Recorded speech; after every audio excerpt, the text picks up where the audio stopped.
Greetings, everyone. How you doing? Show of hands, who's been in the gallery? Pretty awesome. Wouldn't you say? Really excited to be here. Thank you all for coming. Thank you all for coming to this particular conversation and discussion. I'm really, really excited about what we'll be talking about tonight.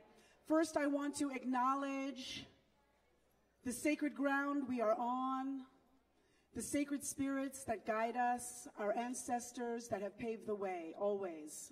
We have to acknowledge and give great thanks and gratitude for all of those who came before us and those who have deeply paved a way for us to be here. I also want to thank all of the volunteers, all of the people who have worked so tirelessly on Into Action. Let's give them a round of applause, please. So we're going to get right into it. You have a really great panel, and our moderator is a scholar and author of Spaces of Conflict, Sounds of Solidarity, Music, Race, and Spiritual Enlightenment in Los Angeles, and most recently her book, The Futures of Black Radicalism. Please welcome Gay Teresa Johnson. Thank you. Thank you. You're welcome. Hello, everyone. Good evening. Good evening, everyone. How are you?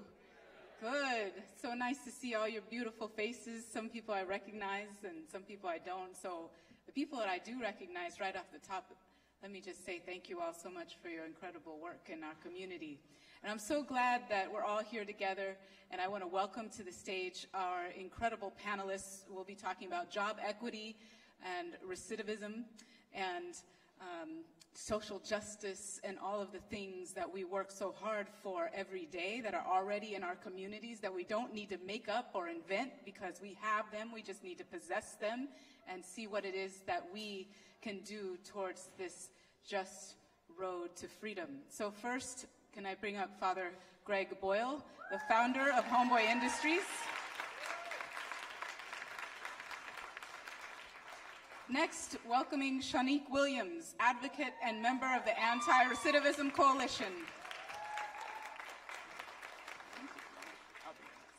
And finally, Skip Townsend, the co-founder and CEO of Second Call.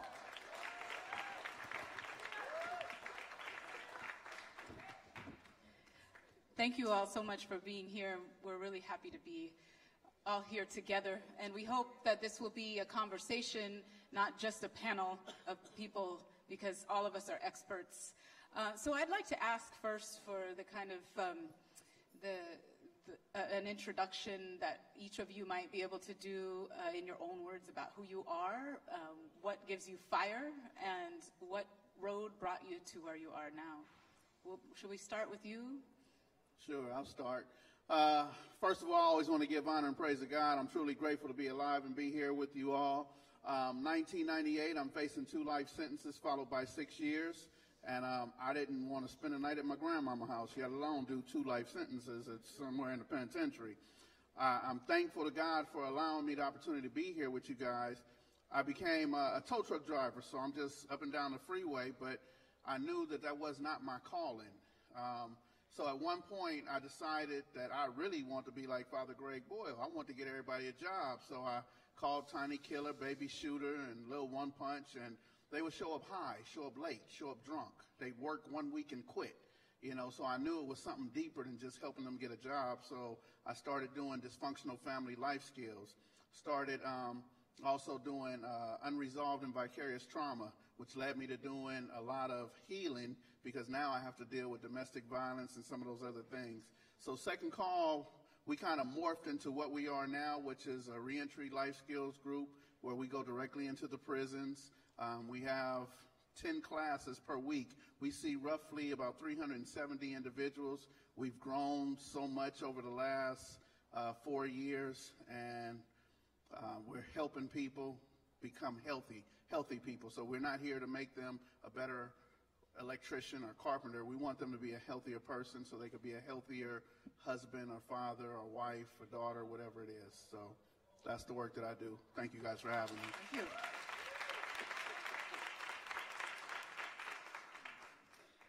My name is Shanique Williams. I'm a member of ARC, and I'm also on the board with Women's Dignity Campaign.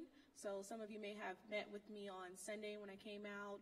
I am representing the formerly incarcerated women in California state prisons, jails, juvenile halls, as well as those that are still in. What I am doing at this time is basically just focus on advocacy. I am desiring to go to law school, so just building my resume, moving myself out in every which way. Here today to speak on some of the difficulties faced being formerly incarcerated and getting back into the job field. So I'm excited for you guys to be here, to be a part of this. Thank you for the opportunity. I'm privileged to be here with all of you, and so Homeboy Industries is 30 years old this year, and so thousands of rival enemy gang members have walked through there, and I suppose in the early days we tried to just locate jobs. It's exactly until we discovered that that an employed gang member may or may not go back to prison, and an educated one may or may not go back to prison, but a healed one won't ever go back to prison. And so so we can engage in that in a community of tenderness where folks feel cherished, perhaps for the first time. And so we have all the menu of things from therapy to anger management to thousands of classes. And we have 9 social enterprises where they work and have money in their pocket. But they mainly discover the truth of who they are, that they're exactly what God had in mind when God made them. And then they become that truth and they inhabit that truth. And nothing can topple them after they know that. So I'm really happy to be with you this evening.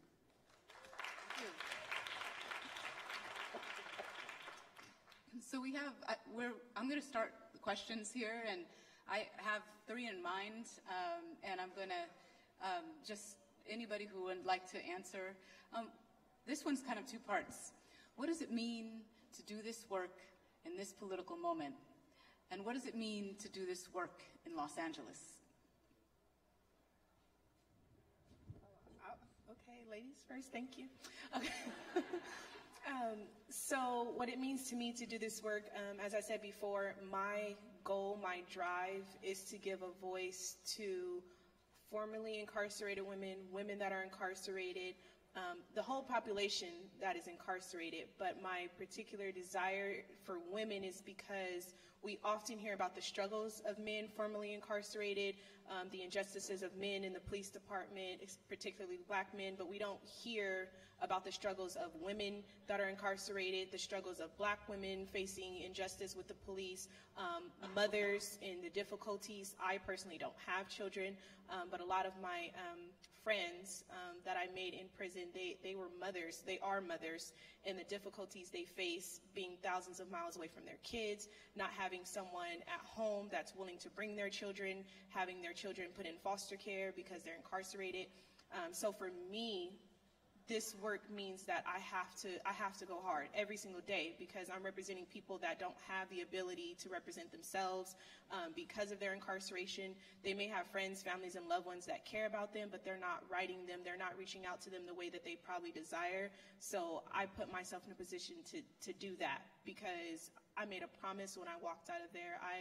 I did time at Chowchilla State Prison for women, and I did time at CIW, which is in Chino. And I did 1 year. I was sentenced to 2 years with half. I did 1 full year. And so going in there, I left people behind that were in prison before I was born. I'm 26 years old. I was born in 1991. There's people there that's been in prison since the 70s and the 80s. That doesn't make mental sense to me because I feel old as heck at 26. So I feel like if you've been in prison since before I was born, we have a problem. Something's not right because nobody is the same person that they were a year ago, prayerfully, 2 years ago, 5 years ago. So my work in this means that I'm doing a greater service than myself. I'm working on behalf of myself, being Christian. I'm working on behalf of God. I'm moving for his people, and whether you're a believer or not. And then I don't just do this work in Los Angeles. I'm not from Los Angeles. I'm from Riverside, first off. So doing this work in Los Angeles, being here today means that I'm giving a voice to people in other areas. I'm doing this for the state of California. Prayerfully, the state of California can give a new outlook in the nation, because right now I feel that the way our criminal justice system is looking compared to other states is just a joke. CIW alone is the highest suicide rates amongst the nation. There's only 4 women's prisons in California, so how is one of the women's prisons the highest? And we have about 35 to 37 prisons in the state of California. Like, something's not right. So what it means to me is that it's time to change. The system's broken. I'm out here to give a voice to it, to change it, and it's no stopping.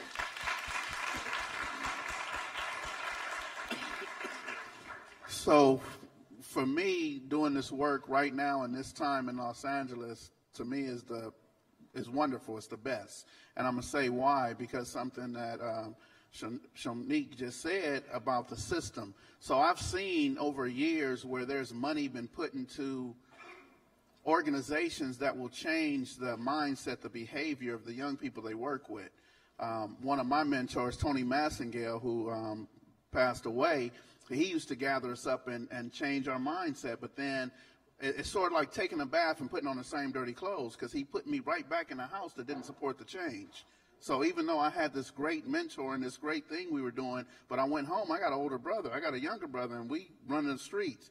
So I see now that systems are changing. Even when we talk about what happened today, LAPD chief said, I'm calling it quits.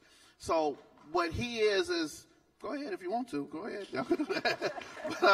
But think about this, because there are great people who are in LAPD, but they're in a system that does not support greatness in our community. Does that make sense? So if the government will give money to organizations to change, but they don't change the system that put these young ladies in prison, put these young men in prison, then what are we doing other than taking a bath and putting on the same dirty clothes? We have to change not only the mindset, the system, and the environment. And what is great here is now we get to change the perception that people have on formerly incarcerated. So it's a great time for me to be doing the work. I agree. Tony Massengale is one of my great heroes. I hadn't thought about him for a while.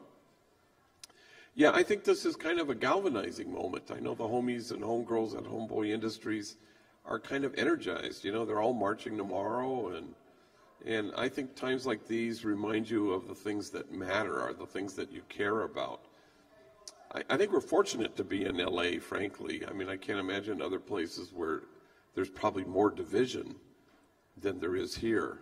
Here we're kind of, I find, people are, the times in this year and this election has sort of moved us all to a place, I think, of clarity. And that's a good thing. And I don't know if I have much confidence in any way in trying to change the system from above. It doesn't really work. But if we, it's not about taking the right stand on issues, it's about standing in the right place. If you stand with the right folks, the people on the edges of things, the people on the margins, and the demonized, and the disposable, and if you stand with them, suddenly that has an ability to move people's hearts, and suddenly you're inching your way closer to a kinship where we're connected to each other, because I think in the end, no kinship, no peace, no kinship, no justice, no kinship, no equality.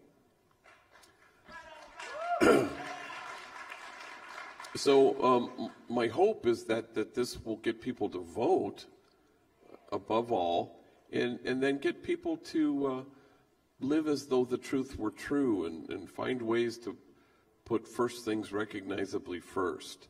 And so, I've been around a long time, and so I remember when we had Daryl Gates as the chief, and progress is progress, And I can remember, we all remember when things were worse than they are right now. And but sometimes we forget. So my hope is that as we galvanize and energize our community to resist even more and more, that just the sheer presence of us together and united will bring clarity to what it is that we hope for. And I hope for a kind of a sense anchored deeply and profoundly in a belief that we belong to each other, and that somehow we will learn to stand against forgetting that. Amen to that. I just want to follow up on a point that I think all of you touched on here, and that is, it reminds me of one of the tenets of the Freedom Schools, one of the questions that was asked. And a lot of times people ask this question, what is it that they, the people in power, have that we want? And this was one of the questions. But one of the more important questions was, what is it that we have that we want to keep in this struggle? And so I guess I would pose that to you all too. What is it that we have that we want to keep, especially right now when a lot of people are experiencing this moment as the worst moment because it's out of context, A, but also because of the fact that one of the biggest lies of this regime is to act like it has no history, like we have no history, when in fact, of course, this regime has history. It didn't just naturally evolve. It is the accumulation of a lot of different kinds of forces and powers and the accumulation of wealth. But we also have a very powerful history of organizing, of resisting. That's always been our radical tradition. And so what is it that we have that's tangible, that's usable in our communities that we want to keep, that we are not paying enough attention to in this moment, that can give hope and inspire people who believe that this is a moment of unfulfilled dreams, when in fact it is a moment of possibilities, I think, as all three of you are saying.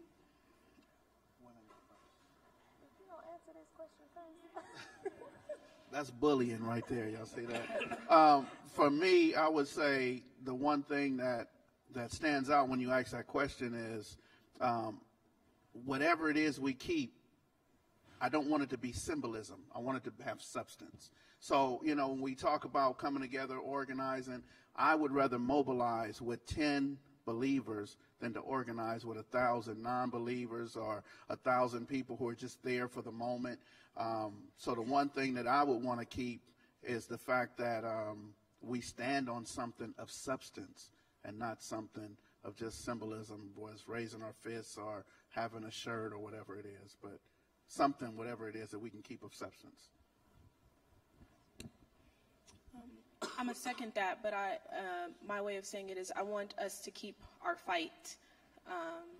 For me, that means faith, but in all actuality, that means fight, determination, because I feel like I watch movements start and stop. Trayvon Martin died. Everybody's like all over it. Oh, Black Lives Matter. We got to do this. We got to do that. Then they stopped. Then we had Eric Garner. Stopped. Sandra Bland. Stopped. Like, I don't want this movement to stop. Like, I want it to be talked about today, tomorrow, next year, the week after that, 10 years from now. I want this thing to just keep growing, because I feel that being formerly incarcerated, I feel that oftentimes when our programs failed is because it would start with this great big idea. All these people will be on board. They would be showing up to the groups, as you two may know, and then all of a sudden the numbers start dying down, and the faces drift and come in and come out. Some of it for a good reason. Some of those people are going home.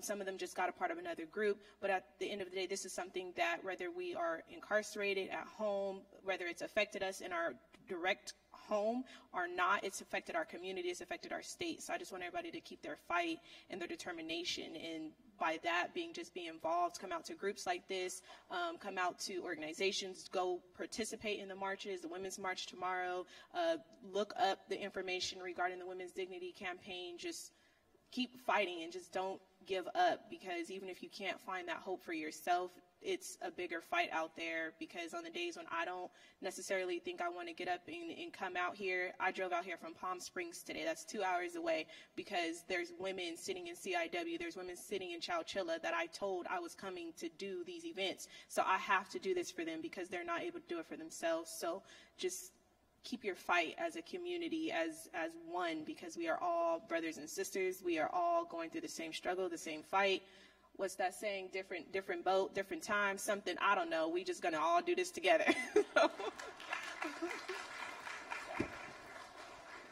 You know, Dr. King, when he wrote from the Birmingham jail, it kind of lamented this notion that he felt the African American community was being told to wait, and so he resisted this notion of waiting.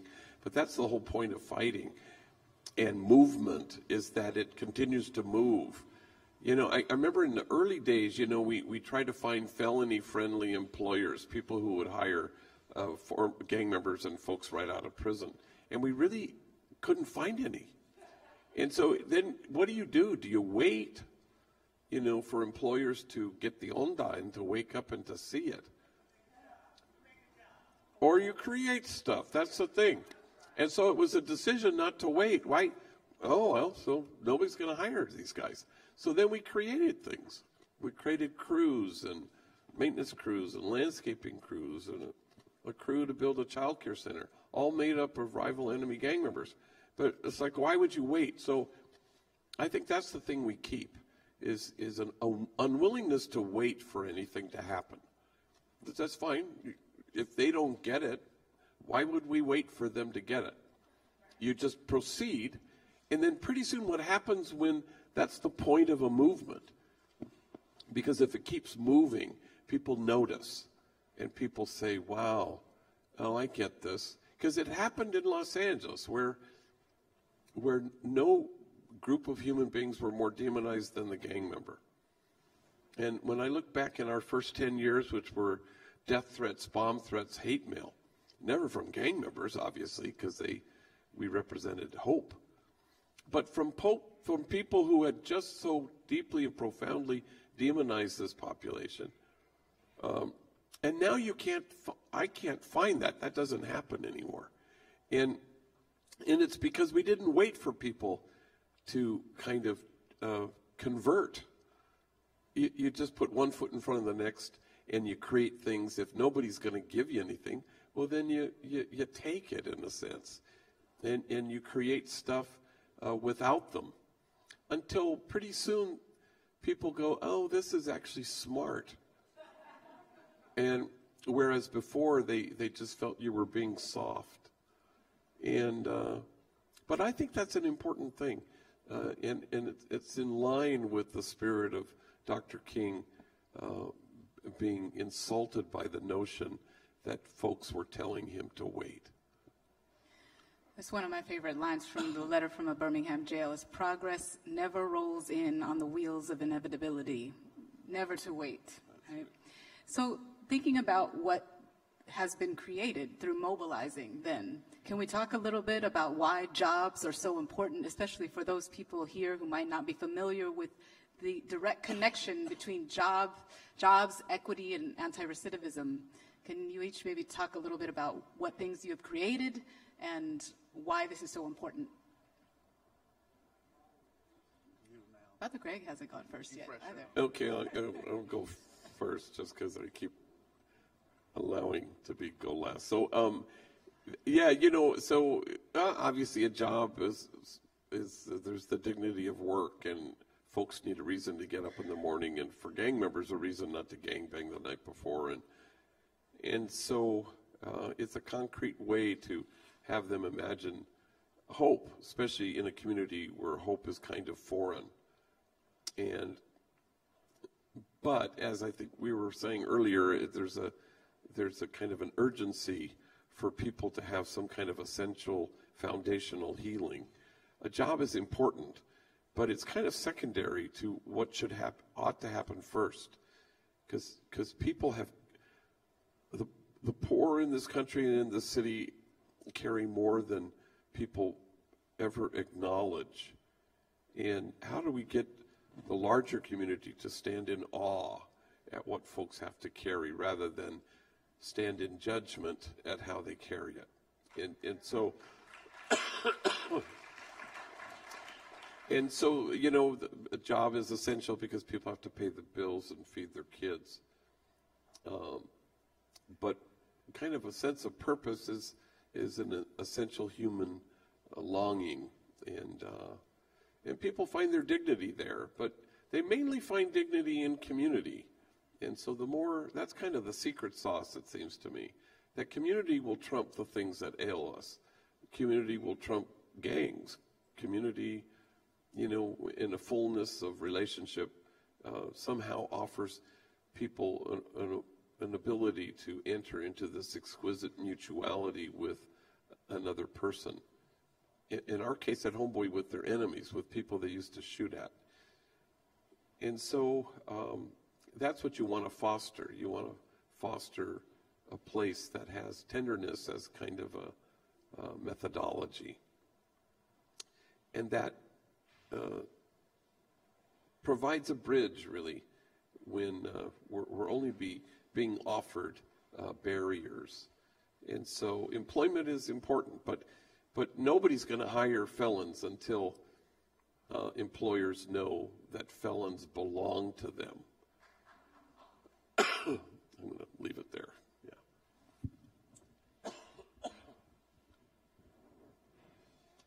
I would say that for the obvious, jobs are important because we need to provide, financial stability to ourselves, to our family members, our children.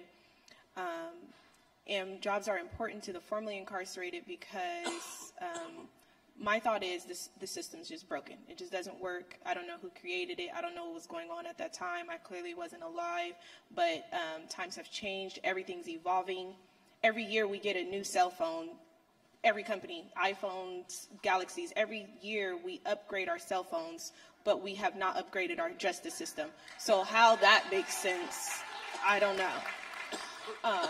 So with that, as I said earlier, I don't have kids. I don't have children. I have a bachelor's degree. I'm desiring to go to law school.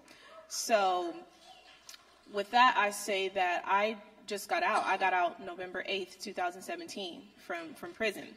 So I've worked, thank you. Yes, glad to be home. So I've worked, some odds and ends jobs, whatever, nothing stable, warehouse type stuff since I've been out. And that's really sad because, I don't care that I'm a felon. I have a bachelor's degree. So why are you offering me $12 when minimum wage is $11? Like, I just went to school and incurred $60-something thousand in debt for you to only give me $1 more than somebody that doesn't have to even have a high school diploma. Like, where is the average in that? Who's paying back those student loans? Who's going to pay my rent? Who's going to pay my bills?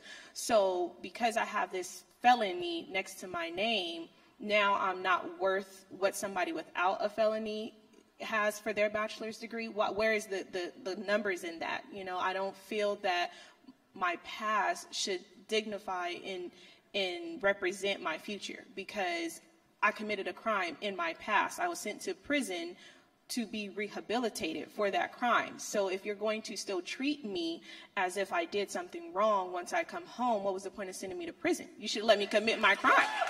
I shouldn't have went. I'm saying, and I said all that to say that if someone has a child and they get out and they struggle to find a job, what do you think they're going to do to feed that kid? So I had a conversation with some ARC members today, and I was telling them, I'm like, I'm glad I don't have kids because there's a great chance that I will be violating my parole right now because my babies are going to eat, period. My rent's going to be paid. I'm in a blessed position right now. I'm only taking care of myself, but if I had some babies to take care of, I could see myself going back into a position where I'm prostituting or I'm selling drugs or I'm doing drive-bys, robbing houses because I'm going to provide for my kids the best way that I know how. And I'm not saying that it's right because it's absolutely wrong.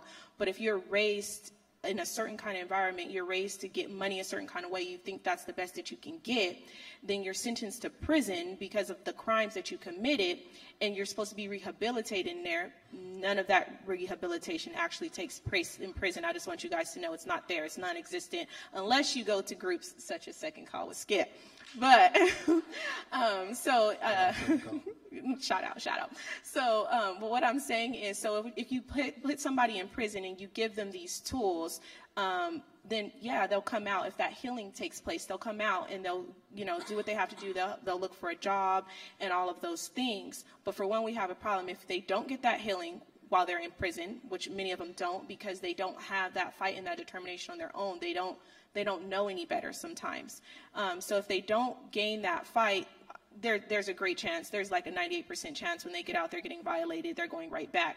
And then if they do get that healing, and then they come out and they're determined and they're going on these job interviews day after day, week after week. They're all on Indeed.com. They're all on Craigslist. They're all here. They're all there. They're twirling signs at the corner, but they're only getting to work for a weekend. They're only getting to work for 2 weeks. They're only getting to work for 30 days. Well, then what happens when that money stops? They still got to feed those kids. They still got to pay that rent, that light bill, the cell phone bill still has to be paid, because how the employer going to contact them? You know, so when we take this into consideration, I don't see why someone would turn away a felon because of their background, because jobs need to be opening up the doors to the felons before other people, because at the end of the day, they have this greater fight, they have this greater desire to do right and to prove themselves oftentimes. Us formerly incarcerated aren't what people think. It's not this, oh, I committed this crime and I'm just going to go back to this life that I know. Most people that I know that committed crimes and ended up back, they did try to find help prior to. They were knocking down doors for jobs and they just didn't get them, and they ended up going back to poor choices. They went back to selling their weed, selling their dope, prostituting, because they just got tired of not being hired. And I can say that because, like I said, I'm sitting here with a bachelor's degree right now and I'm doing odds and ends jobs, and I did 1 year in prison. You got people going and doing 15 years in prison. They're doing 10 years in prison, 20 years in prison. Fathers, mothers coming home, and they're supposed to be rehabilitated, they're supposed to be changed, but then no one's given that an opportunity. So what was the point of sentencing them to rehabilitation? They're not getting the opportunity once they come home. So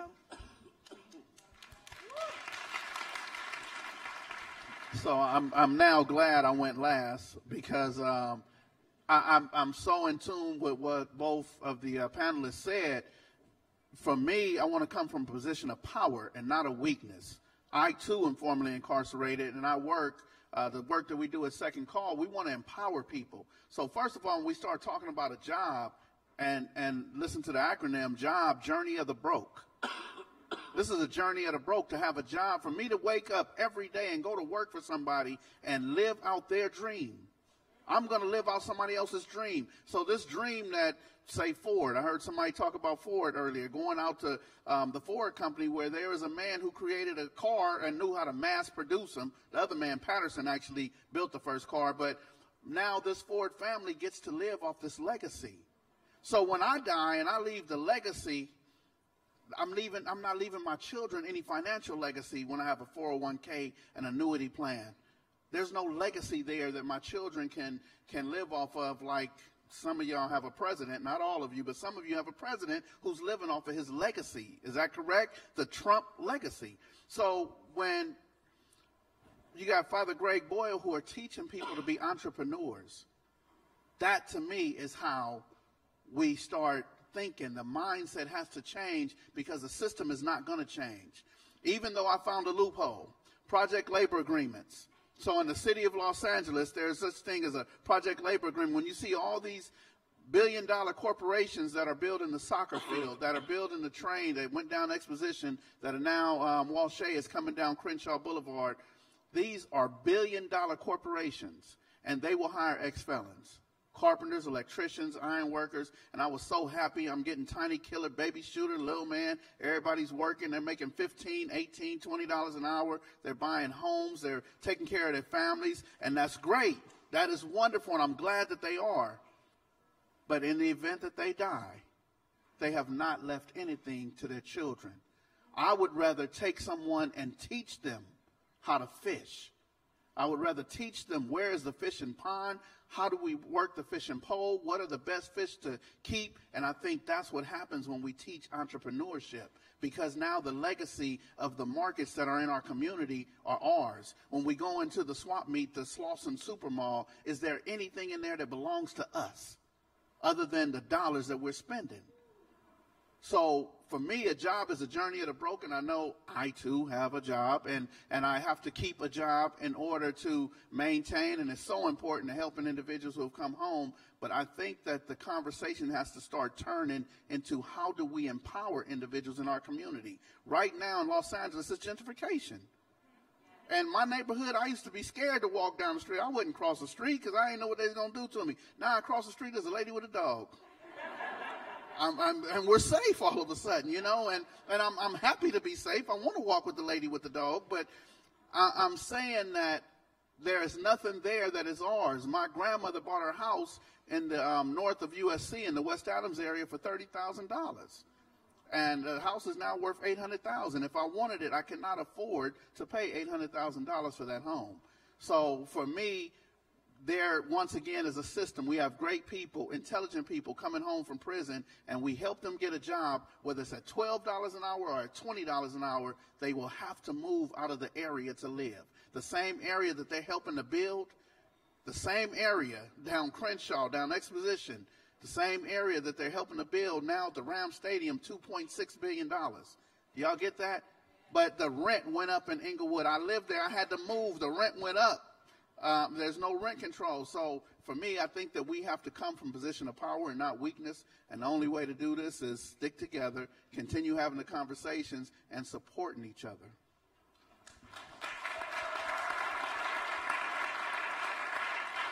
This is also powerful, coming from a position of power and trying to understand also who owns these things and what part do we play there, and also to understand that there are more things to pass through the generations than just wealth, right? Just actual money, but also all of these beautiful things that you all are all talking about that we build within our communities and within ourselves. I wondered if you all might be able to talk to those people who might not know the details of what are some of the campaigns right now that are important for people to pay attention to when it comes to jobs, employment equity, and as the panel title suggests, also building our community. What are some of the things that maybe are not as visible as they should be that we could uplift tonight? Well, let me start by saying that if you guys don't know about project labor agreements, what it says in a project labor agreement is that within the first 5 zip codes of whatever is being built, the developer, the primary contractor, has to hire from the first 5 zip codes, and then the second tier is the additional 10 close by. So what has happened at the LA soccer field is there's a company called PCL Construction, and they came to Second Call saying, we are going to utilize you guys to get healthy people into the construction field, right? And what actually happened when I didn't know who they were, and I Googled them. I found out they were worth $300 billion, and I had never heard of them. And they were ready to pay us $50,000. So I said, 50,000, 300 billion. You know, the numbers, the scales were unbalanced. So the one thing that I want to say, and it's the same thing with Walshay, who's on Crenshaw. Walshay got $6.2 billion to redevelop the train for Crenshaw. Turner Construction got $2.6 billion to build the Ram Stadium. And there's just so much money that's going on that's being disseminated throughout the city of Los Angeles, and I don't even know if people know about it. And they have to hire from at least 30% from the zip codes within the first 5 areas. So when we got individuals saying they're coming home from prison and there's no employment, there's no work, there is work. There is employment, but people just don't know about it. People don't know that these opportunities are available for employment. So I would say that whenever you see something that's being built in your community, you have the right to work on that project regardless of what your tattoos or what your criminal history or anything like that is. And also, if there's something going on, know who your council member is. Know who your assembly member is. And complain to them and say, hey, look, we've tried to apply. We've tried to work in these different areas, and they're not hiring us. So, but make sure that you have the information. Make sure that you know whenever something's going up. They're going to build a Kaiser in Watts. They're building one in Pasadena. They just built one in the Baldwin Village. And Kaiser wants to work with formerly incarcerated people. So look, and I don't know how many of you guys know that Kaiser Hospital will work with formerly incarcerated. So I would say get the information, but it's a lot of employment out there.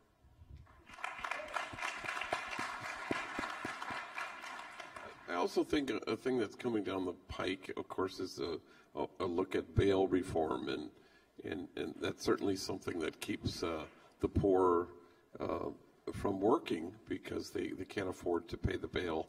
And that once that becomes kind of revamped in only a total way, will that kind of supply a sense of justice to, in terms of equity, in terms of how do the poor navigate the system, and get snatched from their jobs and are unable to, they have to stay inside jail, and then it has huge impact on their families.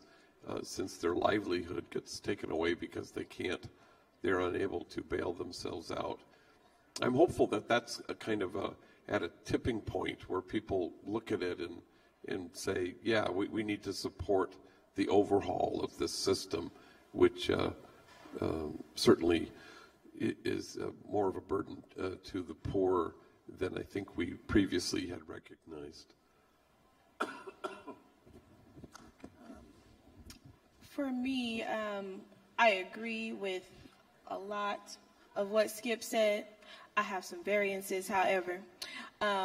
For one, I think that we have to change the mindset. Just because I'm a felon does not mean I want to build your house now. And it doesn't mean I want to do electricity work. Like, I have an associate's degree in criminal justice and a bachelor's in psychology. I don't want to build your house. I don't want to mow your lawn. I don't want to do that. And so I think that the conversation has to change, because then it goes to say, well, you're a felon, so you should take whatever work you should get. Excuse me, I'm a felon. I did my time. I was supposed to be rehabilitated when I did my time. So now that I have this clean slate and I'm starting over because I did my time, now I want to go back and work in the fields that I originally went to school for. So criminal justice and psychology really has nothing to do with construction and electricity work. So those options are open, but I just feel that we have to change the conversation. I think that it's great opportunities out there. I know there's a whole bunch of really powerful women that work in construction, work as electricians, but I'm not one of those women. I don't want to work in those fields, so I don't feel that I should have to be closed down to those options, because those options are out there. I know all about them, but when I'm saying that I can't find, the work, for one, I'm talking about the work that I'm looking for. I'm looking for something that I majored in. I was a teacher's assistant for 4.5 years. I was a supervisor of security part-time.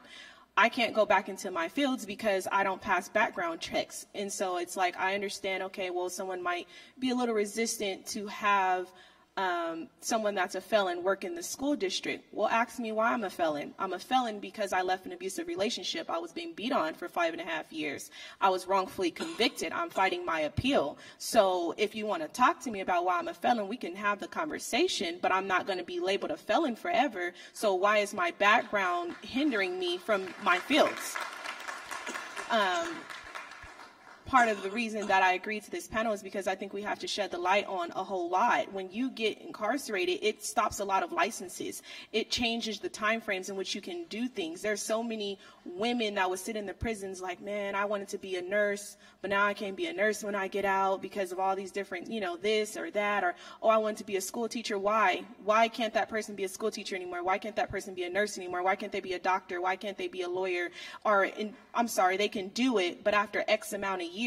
I did 1 year in prison, so my conviction date, let's get this, so my conviction date was of May 5th of 2016. My offense date was December 1st of 2014, and then I was sentenced on November 10th of 2016. So those are a whole lot of numbers because those numbers matter. Some companies go off the date of your conviction, some go off the date of your sentence, some go off the date of conviction, and a lot of them are looking for 7 to 10 years from that. So why do I have to wait 7 to 10 years from when I was released? I was released November 8, 2017, but I'm here today and I'm qualified and I'm interviewing for the job. So why do I have to wait 7 to 10 years? By then, I'm going to be back selling drugs or selling my body to make money. I don't want to do that. I'm trying to work and make an honest living doing something that I went to school for, something that I want to do.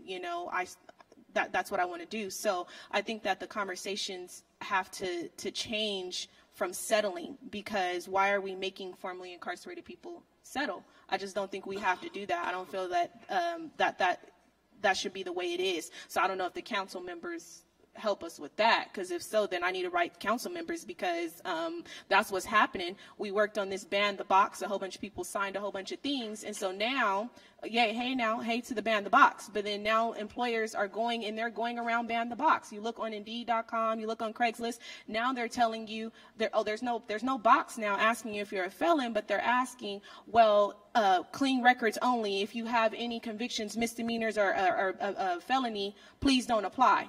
Well, didn't I just pass this law, help pass this law so that we can ban the box? So now you're telling me, well, the box ain't there. Y'all just said that we couldn't put it in the box. So we didn't put it in the box. We put it right there in the job description. So you're getting technical with me now. You're now having me afraid to apply for the job. And then it's like, oh, okay, but I know I can go contact Second Call with Skip and go work construction and mess up my manicure and my pedicure. But I don't want to do that. I don't want to sweat my weave out. I want to go ahead and I want to work in an office job. I want to be able to dress cute. Like, and I'm just, being funny. But seriously, because I will work those jobs if I have to. But honestly, no, I like wearing heels to work. I like wearing cute.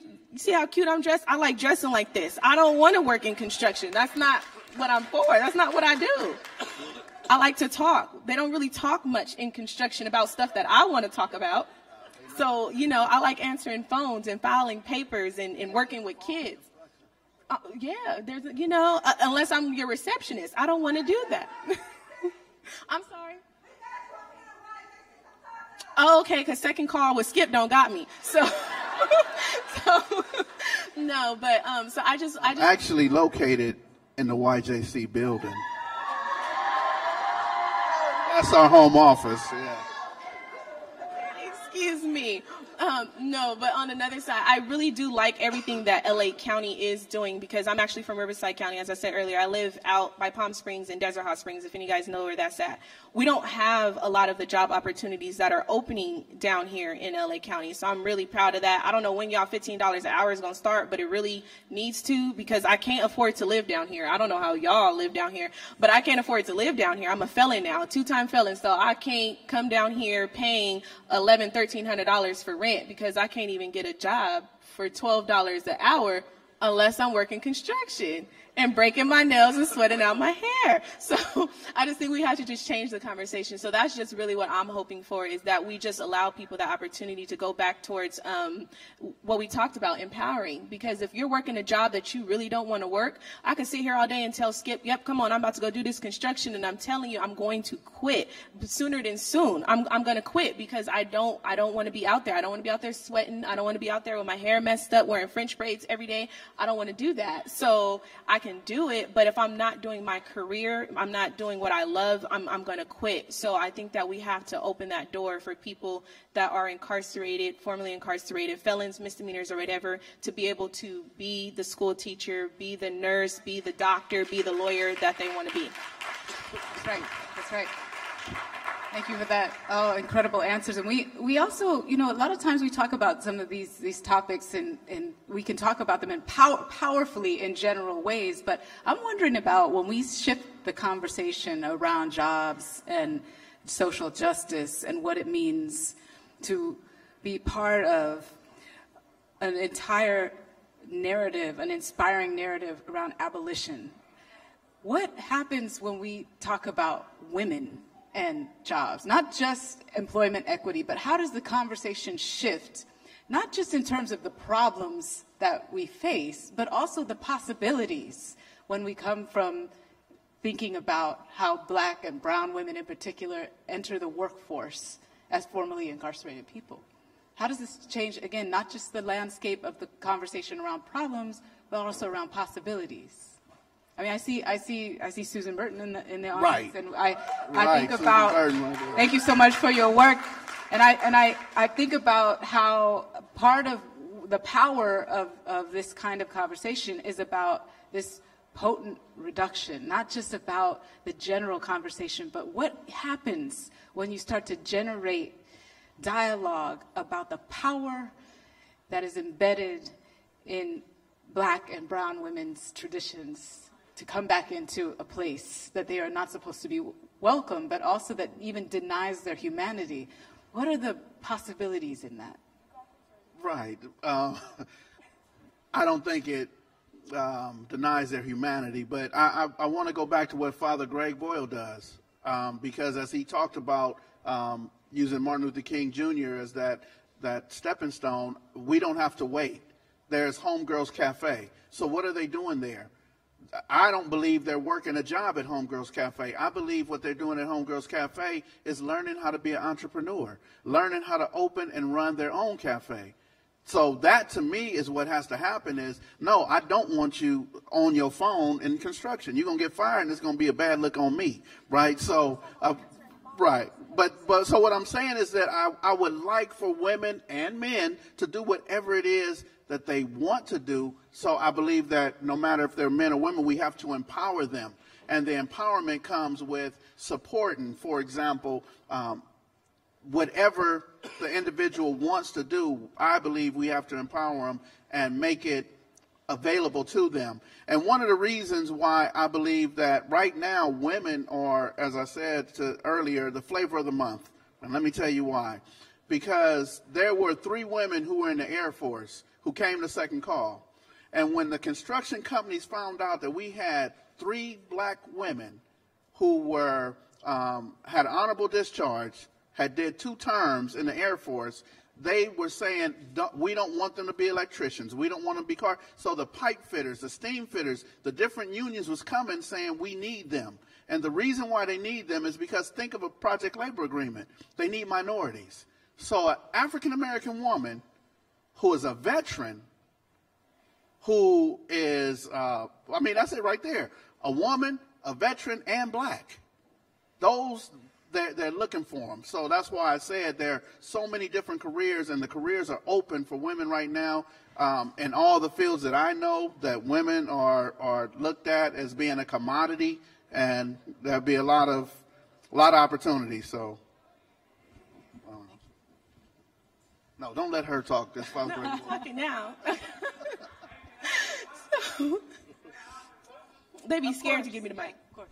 Okay, so the problem is, no, my first thing that I think we have to take in consideration going back to the interview with black women, Latina women, minority women. For one, I intentionally wore my hair like this today. I have all this long, beautiful hair, and I often wear my hair in 2 French braids and pin it up when I'm going to the interviews because I feel I'm already discriminated because I'm black and because I'm a woman and because I'm young and now because I'm a felon. So I feel that my hair does not define my work ethic. And I think that's one of the first things because I know personally that it's really hard for me getting up, getting ready for an interview because I'm like, well, are they going to not like my hair? And I remember I went out and a god sister of mine, she went and paid $300-some. I don't know why she paid that much money, but she paid $300-some to get the single-leaf twist in her hair, right? So if y'all know those are little cute little twist things. So she paid $300-some for that, and she got a call back for this job. And she didn't even have these things in for 2 weeks. Okay, I'm talking about $300-some, okay? And she took her hair down because she said, I don't think they're going to hire me if my hair looked like this. So those are conversations that we don't have that black women struggle with, minority women struggle with is my hair appropriate? Is my hair okay? I don't perm my hair. I wear my hair natural. I like wearing my hair big. I like wearing my hair wild. I'm short. I'm 5 feet. So my hair needs to be loud to make up for my height problem, so I don't like having to tie my hair down. So it's things like that I don't think gets taken into consideration. Women walk into interviews sometimes with different insecurities. I'm a very confident person. I'm very talkative, but it's the little things that I worry about is, am I going to be discriminated against for this? I'm a minority. Let's just be honest. I'm a minority. And I know that some of us paid attention to the talks today in regards to Monique, Nikki Parker, some of us know her, and who else was speaking? I can't think of her name. Tracy Ellis Ross, and they were talking about their issues with getting paid less for doing the same exact work as their counterparts. We all know that Monique is the queen of comedy. That's just a known fact, and we all know that Tracy Ellis Ross is hilarious. But they are saying they're getting paid less than their counterparts because they're women, and they're speaking in parts of black men or whatever. But they're women, so we go through different things. We don't get. Oftentimes, when we pay attention to studies, speaking facts here, we don't get paid the same rate. I told someone today I feel like we have white men, we have white women, then we have Hispanics somewhere in there, and then we have the black men, and then we have the black woman. And that's just how I feel. That's just my opinion. And I feel that we're down here somewhere because that's what our salaries come out to. If we go look at salaries of companies and we go pay attention to numbers and figures, it's not equal. It's not the same, you know, and I think that has to change, and that has to stop, you know, and it goes to so many groups. It's men here, and then it's women, and then it gets broken down more and more and more as you become a minority, less and less and less, you know, the Asian population. It's like, I understand companies wanting to reach out and bring minorities onto their team, but it's like when you bring that minority onto your team, you pay that minority that same exact dollar amount that you pay that white woman or that white man. Let's just pay them that same dollar amount, because why are they not being paid the same? You're bringing them on for that tax credit. You're bringing them on for that desire to have, you know, equality in your job. Will bring them on with the same rate, the same pay, the same benefits, and all of those things. Take into consideration that women have kids. There's going to be situations where their baby does need to go to the doctor. Their baby does need to go to the hospital. Don't let her take advantage of it. Full medical and dental benefits if you work in construction. But you might not want to work in construction and break your nails and sweat your hair out. You running around chasing them kids. I'm pretty sure you tired. You ain't got the ability. Your back hurt already. Your feet hurt already. I'm just saying. But so just take into consideration things like that. I think us minority women go through, you know, just already feeling discriminated going into the interview in itself. So. There was. We only have about 5 more minutes, and there was someone who wanted to ask a question. 3 minutes. Yes. Yep. Absolutely. Here comes one right here.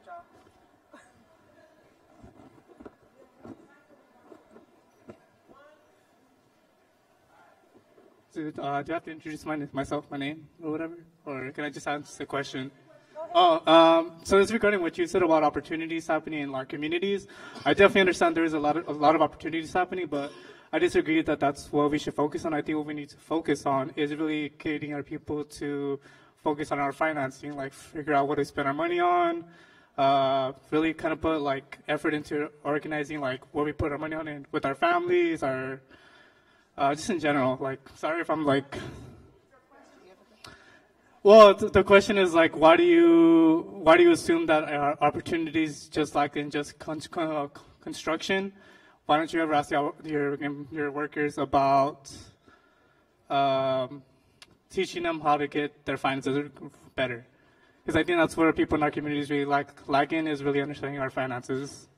So if I understand correctly, the question is about not just helping them get into construction, but also teach them about finances. So what I didn't do was sit here and tell you all the things we do at Second Call. We break down dysfunction, and one of the dysfunction is people from my community will spend their last money on rims and tires. They'll buy the gold chain, and they'll have the system in there. You'll see them beating out the street. They line up to get the new Jordans. They'll do this, but they don't know how to. So that's part of the dysfunction in our community, and a lot of it comes from the unresolved and vicarious trauma, not having a father at home, not knowing what it's like to have a man. So for what I teach my 2 young boys is I teach them that the only way they'll be a man is if they watch a man, and they listen to a man, and they emulate a man.